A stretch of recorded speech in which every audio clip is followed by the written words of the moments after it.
आज के इस सेशन में हम बेसिक डाटा एंट्री सीखेंगे। बेसिकली जब डाटा एंट्री हम स्टार्ट करते हैं तो वो कोई इतना कॉम्प्लेक्स काम नहीं है, लेकिन हमें पता होना चाहिए कि हमने करनी कैसे है। डाटा एंट्री के लिए हम करते क्या हैं कि जो हमारे पास कॉलम्स होते हैं जैसे ए बी सी डी, ये जो हमारे पास कॉलम्स हैं इसके अंदर हम अपने वेरिएबल्स के नाम लिख लेते हैं। वेरिएबल्स के नाम से क्या मतलब है कि फ़र्ज़ करें जी आप किसी सेल्स टीम का डाटा रिकॉर्ड करना चाह रहे हैं, तो पहले आप लिखेंगे नेम या सीरियल नंबर लिख लेंगे, फिर नेम लिख लेंगे, फिर उसकी सेल लिख लेंगे, फिर मंथ लिख लेंगे, कुछ इस तरह का आप डाटा। तो ये जो सेल, नेम और वेरिएबल, मंथ वगैरह, सीरियल, ये सारे क्या है, ये कॉलम्स के नेम होते जाएंगे और ये नेम हम देते हैं फर्स्ट रो के अंदर। ठीक हो गया। अब जब हम ये फर्स्ट कॉलम के अंदर देंगे, उसके बाद हमने जब डाटा एंट्री करनी है तो वो सेकंड रो से हम स्टार्ट करेंगे। सेकंड रो में हम अपना डाटा एंटर करेंगे, तो वो वहाँ से हमारे पास नीचे को चलता जाएगा।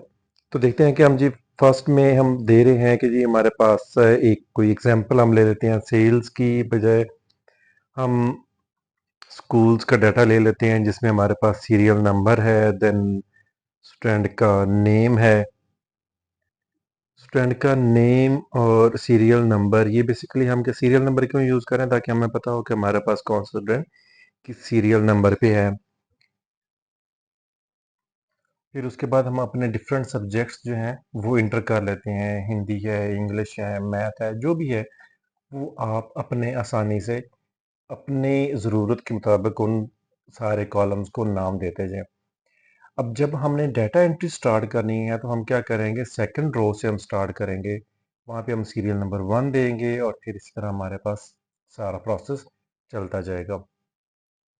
अब रिज़ल्ट बनाने के लिए हमारे पास ये जो बेसिक सब्जेक्ट्स के नेम और प्लस उनके मार्क्स के साथ स्टूडेंट नेम और सीरियल नंबर ये काफ़ी नहीं होंगे। हमें कुछ एडिशनल इन्फॉर्मेशन भी चाहिए होगी कि जैसे उसके टोटल मार्क्स कितने थे, यानी कि इन सारे सब्जेक्ट का सम कितना बन रहा है, मैक्सिमम कितने हैं, मिनिमम कितने हैं, और एक स्टूडेंट के कितने सब्जेक्ट में मार्क्स हैं, यानी कि कोई ऐसा सब्जेक्ट है जिसमें वो अपीयर ही ना हुआ हो, और फिर उसके बाद ओवरऑल उसकी एवरेज क्या बन रही है, उसकी परसेंटेज क्या बन रही है। फिर इन सारे कॉलम्स की बेस पे हम एक रिजल्ट बनाएंगे।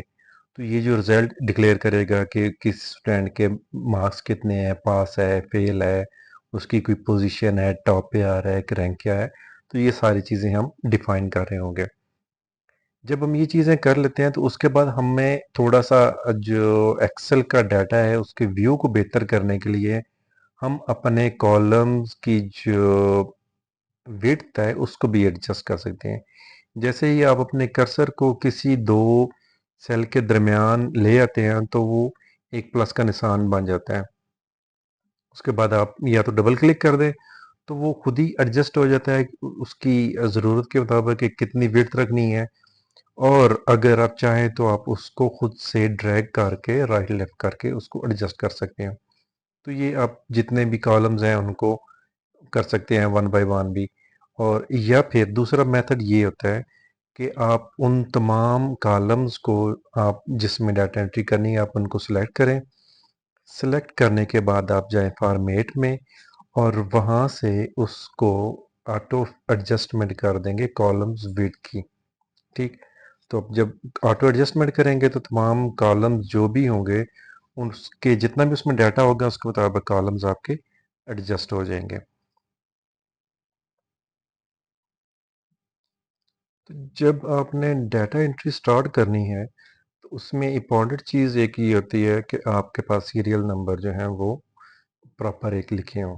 अब आप जैसे ही उसको 1 2 3 वन बाय वन राइट करेंगे तो उससे आसान एक तरीका ये होता है कि आप फर्स्ट 2 या 3 नंबर्स लिखें, 1 2 एंड 3 या 1 2, और उसके बाद जैसे ही आप नीचे उसके 2 के साथ अपना कर्सर ले जाएंगे तो वो प्लस बन जाएगा, स्मॉल सा प्लस बन जाएगा।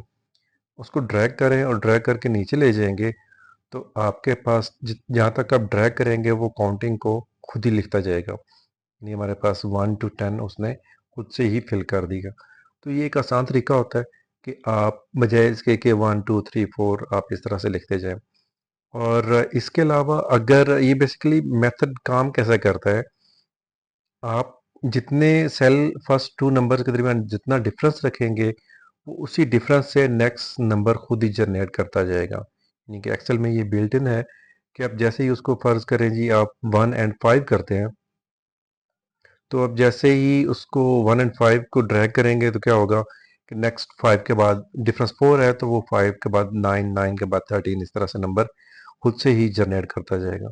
तो आपने अपनी ज़रूरत के मुताबिक, क्योंकि जब हम सीरियल नंबर एंटर कर रहे थे तो उसका मकसद हमारा यही होता है कि हम 1 2 3 और लास्ट रो तक हम लेके जाएं, तो हम वो नंबर उसको 1 2 दे के और उसके बाद उसको ड्रैग कर लेते हैं। तो ये हमारे पास सीरियल नंबर आसानी से आ जाती हैं। जी, अब हम थोड़ा-सा डाटा एंट्री की तरफ आगे बढ़ते हैं। तो स्टूडेंट नेम की जगह हम सिंप्लिसिटी के लिए, काम को आसान बनाने के लिए अभी क्या करते हैं, एबीसी लिख देते हैं जस्ट। और हमारे पास ये ए टू एफ हमारे पास डिफरेंट स्टूडेंट्स आ गए हैं। अब हमने स्टूडेंट्स के मार्क्स इंटर करने हैं फ्रॉम कॉलम C2, और उससे लेकर हमने जाना है G7 तक।